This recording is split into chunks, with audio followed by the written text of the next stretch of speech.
September 3rd, live at the M&S Bank Arena here in Liverpool. We are at Anfield Stadium ahead of a highly anticipated soccer match, from what I gather, the derby between Liverpool and Everton. Before we begin, I would like to thank our official partners, Bet365, Village Hotels, Everlast, and Wow Hydrate. Now let's introduce those who are joining us today. First, the undefeated WBC Youth Super Lightweight Champion, Adam Azim. The undefeated heavyweight Big Frazer Clarke.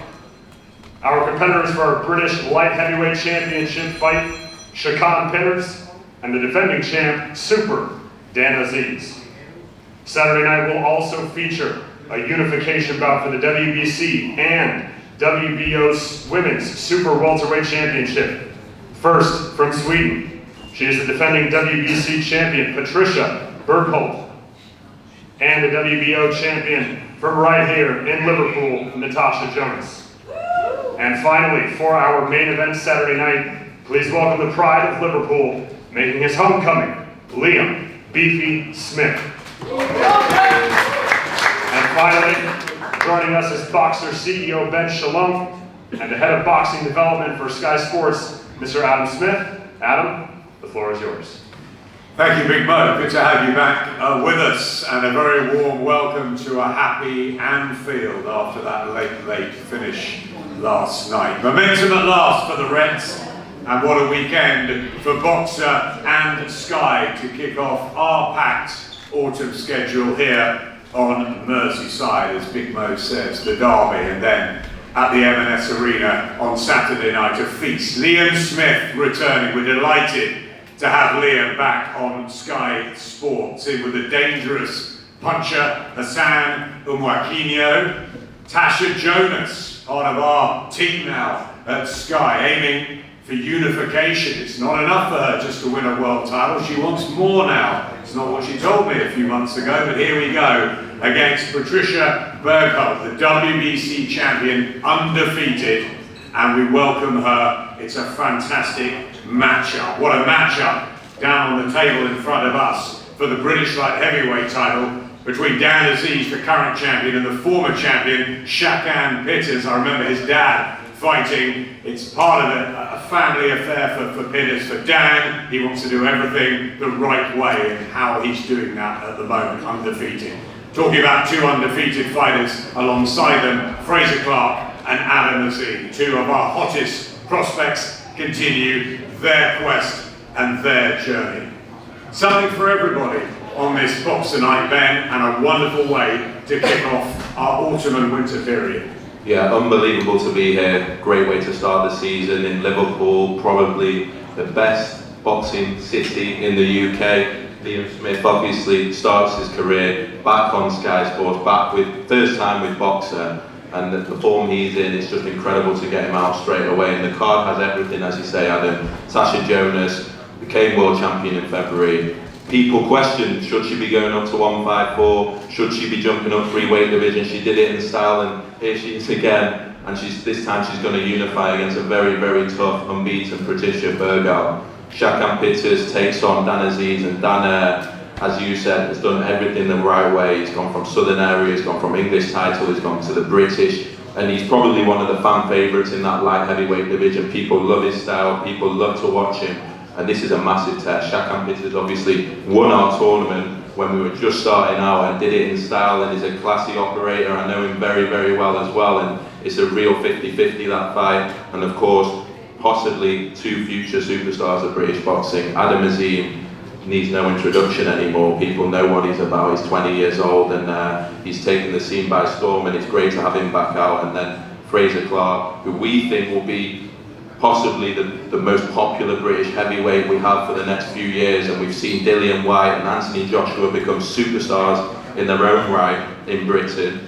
And we're looking for our next one. We believe Frazer Clarke is it, and a devastating knockout in his last outing, and here he is again against an unbeaten opponent, and it's going to be a big stage for him to prove again what the future holds.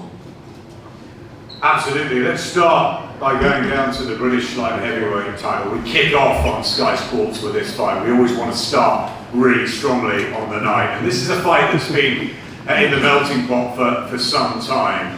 We know Dan Aziz well over the last year, a real sort of stalwart for boxer in the early days. But Shakan, you of course go back with boxer, as Ben says. You know each other well. You had the success in the boxer ultimate tournament.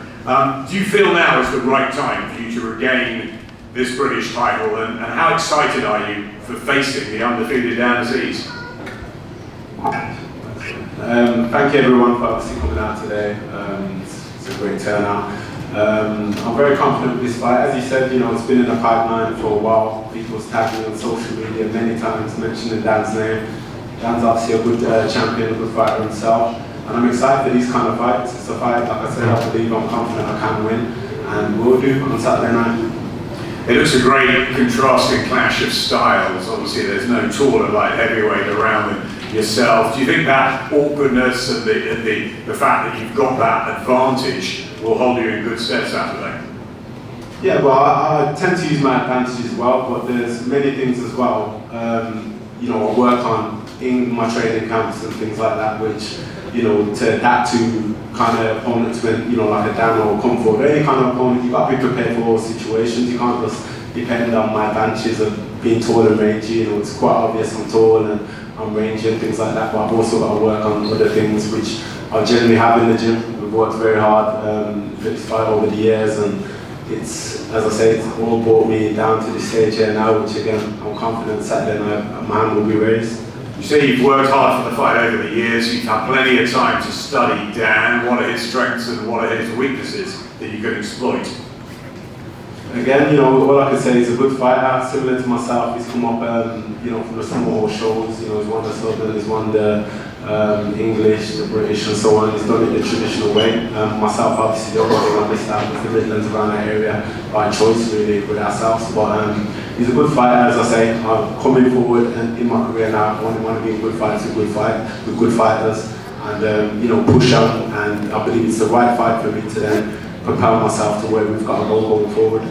Music to our ears, we want good fights, and this is one. Dan, you have the Lonsdale belt, one of the most beautiful prizes in boxing in front of you. You said you've done it the sort of hard way, the old-fashioned way. You don't want to run, you don't want to jump, you want to take on all challenges, and this is a very dangerous one for you, isn't it? Yeah, no, it really is. Like you said, I like to do things the traditional way, and this is just the next step. You know, it's one thing winning a belt. Anyone can win a vacant belt, but it's another thing to defend it. Shakan's a worthy contender. He's a former British light heavyweight champion, and yeah, I just think this is just another step for me to just solidify myself as one of the top light heavyweights in the country. How have you enjoyed the attention you've had in the last 12 months, being one of boxers sort of spearheading new fighters, and the fact that you've packed out arenas and you've been performing as well? Has that done a great deal for your confidence as well? Yeah, it's something new.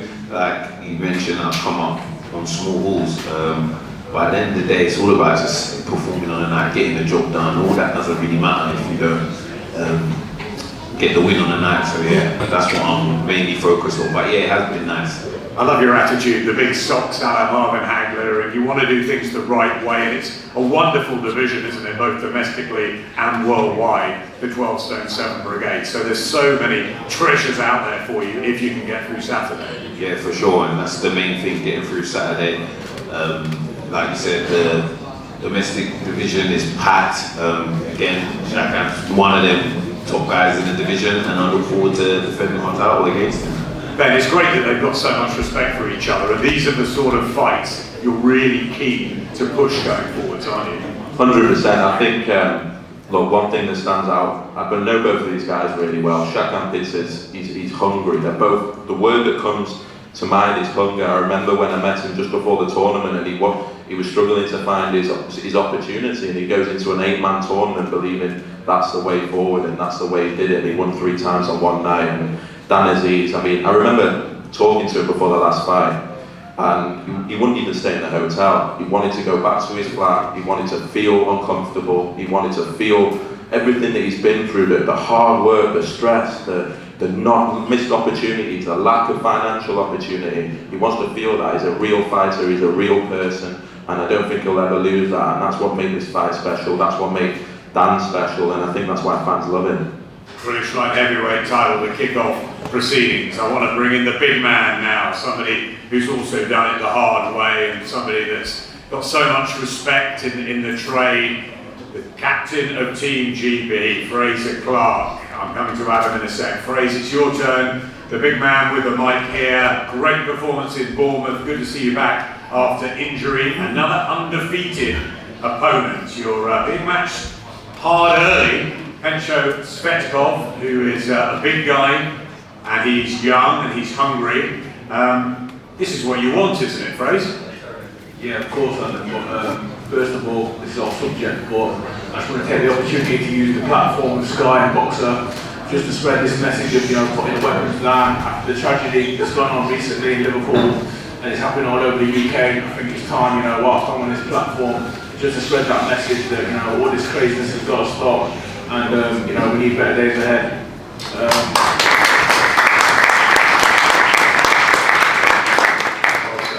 As far as the boxing goes, they're matching me well, and it's proving difficult, to nail down opponents for one reason or another. But I'm here to box, I'm here to compete, and like I say, I'm over the moon to box with Liverpool. I've got great memories here. Won an ABA title here, lost in the final here, and it's different to Bournemouth. I'm glad to be in this city, of people that know the boxing and understand. Got a lot of friends here. I'm looking forward to putting a show on Saturday night. Frazer, you want to keep friends here, stop doing interviews on Man United like in Liverpool. And Rob Bellingham. Alright, I'll say no more about that. Frazer, how pleased are you to be back in Bournemouth with your performance, and how important is it for you to keep a real momentum going now you're injury free? Yeah, getting back in Bournemouth, it was everything really. No fighter likes being injured. It was a difficult period for me just as I got started. But to come back to that performance and a game opponent, that's what I wanted. That's what you guys delivered. We seen it the way he came for a fight, and just to get in there and like I said, I think there was a little bit of rust, but I soon shut that off. And once I got my boxing going and concentration, everything came around, and the left hook finished the fight. But there's still a lot to come from me. I'm always learning. I've still got so much to learn. I'm doing it, in the gym, on the job. I'm just excited, to get the momentum going and hopefully, secure my place as a great heavyweight. Yeah, that was a great performance against a man who'd been in with Jerome Miller recently and gone the distance. Obviously, the scene is fantastic at the moment. We saw recently Joshua, Tyson Fury, Dillian White mentioned by Ben. You've got Joe Parker, Joe Joyce. It's all Daniel LeBois. It's all happening now. Do you think that your sort of rise will come in the next 18 to 24 months, so that you will be absolutely ready, at the age of 33, 34, to take on the world and win a world title? Time will tell, Adam. I'm confident in myself, I'm confident in the work that I'm doing, but I don't look that far ahead. One fight at a time for me, and just start progressing, start making improvements in myself as a fighter, and hopefully with the right attitude by myself, them days will come. It's a great attitude. Frazer, wish you well on that journey. Alongside you, another man, a younger man, but somebody who's really, really putting his name on the map. Adam Azim, everybody's saying that he is the hottest prospect, the most precocious talent in the country. We've seen the early fight performances, the devastating stuff he does in the ring, the backflips afterwards as well. Welcome back to this stage. It's Liverpool now. You're a Liverpool fan. I bet you're delighted, first of all, Adam, to be having a press conference at Anfield ahead of such a big day on Saturday. Yeah, thank you for the opportunity again to fight a boxer. For me to be in Anfield and fighting, it's like a dream because I'm a Liverpool supporter. So yeah, big up Liverpool. I can't wait for Saturday night. This is just another step up. He's a good durable opponent, and I believe so. I'm grafted in the gym a lot, so this is just another guy in front of me, and I'm ready to fight Saturday. How are you feeling? The expectation on your shoulders. Everybody's writing about you. Everybody's talking about you. Obviously, your trainer Shane believes you're the best he's ever had. Is that something that really inspires you, or is it something that makes you a little edgy going into these fights, knowing that you've got to perform time and time again? Do you know what? I don't really, I take that in and use that as a motivation and keep training hard in the gym. So every time I'm in the gym, I'm always thinking like, a lot of people are talking about me, and I want to prove that, I'm worthy as a good fighter, and I just want to keep improving, keep impressing everyone. And it's just like, I want to become the youngest world champion. That's my goal, and I've always said that since I was 4. So. And that's got to be quick. So it's moving you fast. It's getting you matched harder and harder, and that's something you and Shane are going to take on. Yeah, definitely. Shane's the best trainer in the country. Shane knows what he's doing, and he's, me and him together, we have this bond as a, student and trainer, and every time I'm in the gym, he's saying I'm always improving. So it's very, very exciting times. Ben, I want to bring you in because Frazer's talking about a slightly slower build towards a world title. Adam wants one now. How difficult is that for you as a promoter to get the balance right and the education? I think the most difficult thing now is finding opponents that want to come in the ring, and 95% are going to get knocked out. I think that is genuinely the difficulty at this stage of his career. Obviously he wants to move fast, and when Shane and Barry McGuigan are saying, Ben, we're not slowing down here, this is generational talent, this is something we've never seen before. We've had so many fighters through our gyms, but this is special, and they want to move in quickly. We obviously want to make sure, he gets his experience in the ring. It's not just about being ready from a talent perspective. Is he ready, for the big stages? Is he ready for the big nights? And every time he comes out, it shows that he is, and it goes from strength to strength. It's exciting. We want to keep our feet on the ground, but it's hard not to get excited when you have a talent like Adam Azim and you have him on the right platform. And it's going to be a very, very exciting 12 to 18 months, and we'll see if he can become the youngest world champion in Britain. Expect some high octane action from the table in front of us, but here on the top table, let's bring in a lady who has an unbeaten record and is the WBC champion of the world. We mentioned the Lonsdale belt being a brilliant prize in boxing. That's a beautiful one, the green and gold. Congratulations and welcome Patricia Bertel over from Sweden to defend your title and to try and unify with the WBO down there and Natasha Jonas. Patricia, welcome. I know you've been to England before. You fought in the Haringey Cup. A terrific amateur, an unbeaten professional, and you want more titles, don't you? Yeah, I'm happy to be here. It's a big opportunity for me, and yes, of course, I want a big title, more titles, because that's what we're working for. So yeah. You had 80 amateur bouts, so there or thereabouts. You won most of them, 15 undefeated. You've beaten Hannah Rankin. I think you had an old win over Lauren Price way back in the day. Yeah, a long time when you were kids. Yeah. So you've been around this business a long time. So has Natasha Jonas. You know about her reputation here. An absolute standout for women's boxing, and has been for the last decade. What makes you think that you could beat her on Saturday night? That you could take both belts back to Sweden? I'm not gonna lie, it's gonna be tough. Natasha is a really big and good fighter. She wouldn't be world champion if she wasn't. So it's gonna be a tough fight. But I have trained hard back home, so I hope it can be mine to bring back. And it's a fantastic time, isn't it, for women's sport. Next weekend on September the 10th, we've got a huge event with Clarissa Shields, Savannah Marshall, Michaela Meyer, Alicia Baumgarten. It's an all-female card for the first time ever in Britain. Does that make you proud, you guys, that you've fought for so long and that finally you're getting your dues? Yes, of course. It's a big card, the next one. So it's really good for women boxing. Well, we hope that you can stay on for another week, Patricia. We'd love to have you with us next Saturday. We've certainly got Natasha Jonas with us working for Sky, but she's got her gloves on Saturday night, so we wish her well with that. It's a tough one, Tash. The WBO champion now, that was the dream, to bring the belt back home to Mila. That was the goal. Now you want more. Are you getting greedy, or is this just a great fight on a great night? Yeah, it's everything. It's a really tough fight, like she says.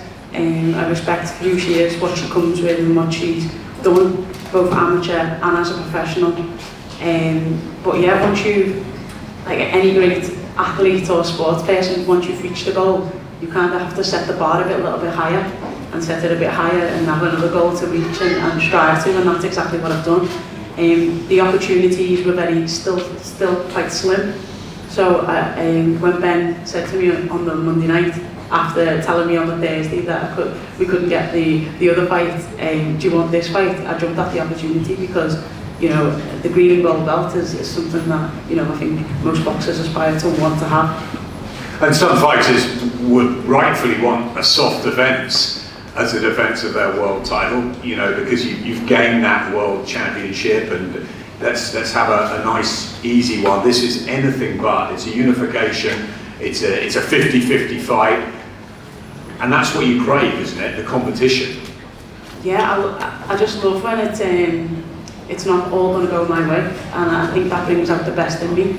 When I've got that little bit of a fear factor, like with Teddy, like with Katie, they pull out the best performance. Like with Namas, it pulls out the best performances in me. So yeah, nothing's changed in that. I do, you know, I am cautious of what she brings, and that fear factor makes me switch on. Before I go to Ben, because I'm sure he's dying to say something about you and your success in the recent months, I just want to say that we obviously had lots of conversations about whether you should appear on the September 10th bill, and as much as I'm sure you love that night and you'll be part of it, it was really important for you to fight in Liverpool on your home soil with your people. It means so much to you, this city, doesn't it?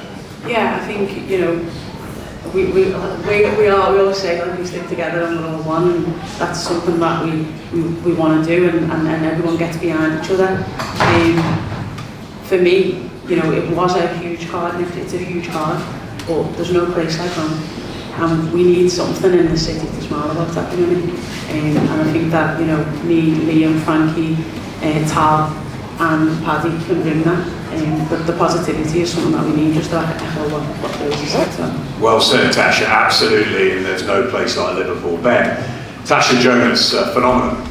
Yeah, I remember meeting Tasha about 12 months ago, and from the outside, from a fan, she was like, for me, one of the most unlucky fighters I think I've ever seen, in the sense that, you know, she burst on the scene 2012 in that quarter-final with Katie Taylor. She then was injured for the Commonwealths and became a mother, and then had that disgraceful decision against Terry Harper, and obviously unanimously, you know, lost a unanimous decision to Katie Taylor, very, very close nip and tuck. And things just never fell for her, and I don't think she ever had a promoter prioritising her throughout her career. And so then be able to work with her, for her to be able to come up a world champion, for her to continue to want to take challenges. I mean, to come up to 154 in the first place was crazy. Now she's unified with a genuine world champion in Patricia.